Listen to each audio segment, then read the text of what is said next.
Welcome to the cooking show of the cookers.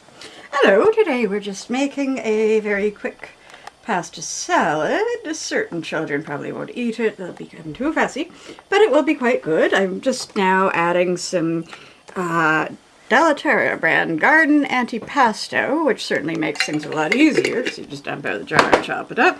As you can see, so far we have tomatoes, obviously pasta, feta cheese, black beans, broccoli, and dressing. So I'm hoping it should be fairly simple, but also quite tasty. And here's your host, and I'm your host, Marjorie Money, and your chef today is Kaya Money. Believe it or not, no relation to Marjorie. Now look at how yummy that looks. You see, she just diced up all the stuff nice and small.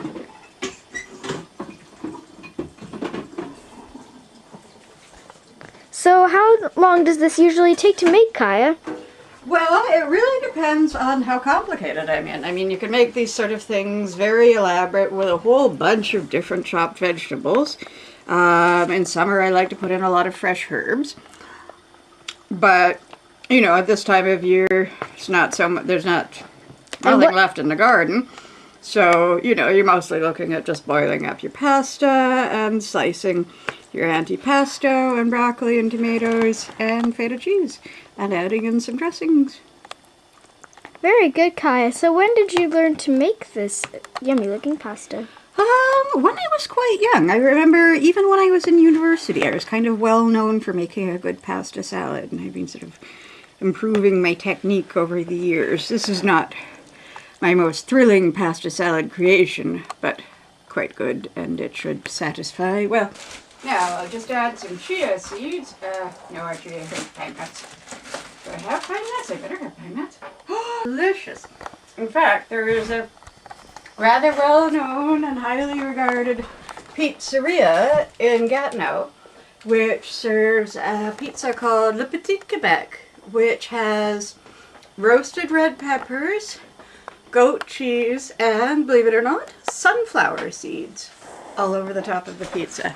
And you would think, well, that's rather odd, but it is delicious. And I went there when I was not very young, but younger, and that gave me the idea to start putting nuts on pizza, which comes out quite well.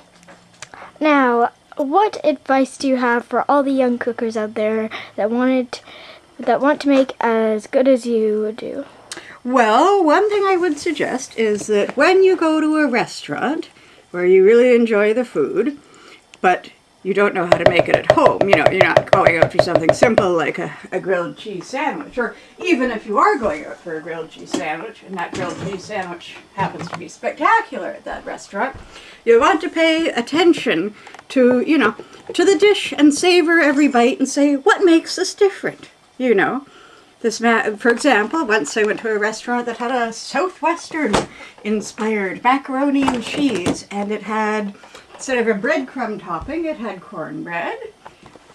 Very interesting. It had pinto beans, jalapenos, grilled onions, and macaroni and cheese. So, you know, while still macaroni and cheese, it was quite different from what you normally make when you make macaroni and cheese. So, quite memorable, and just by going there that one time and having that dish, I learned to make a new and improved macaroni and cheese. Perfect. Thank you, Kaya, for your time. But that's all the time we have today on the cooking show. Goodbye.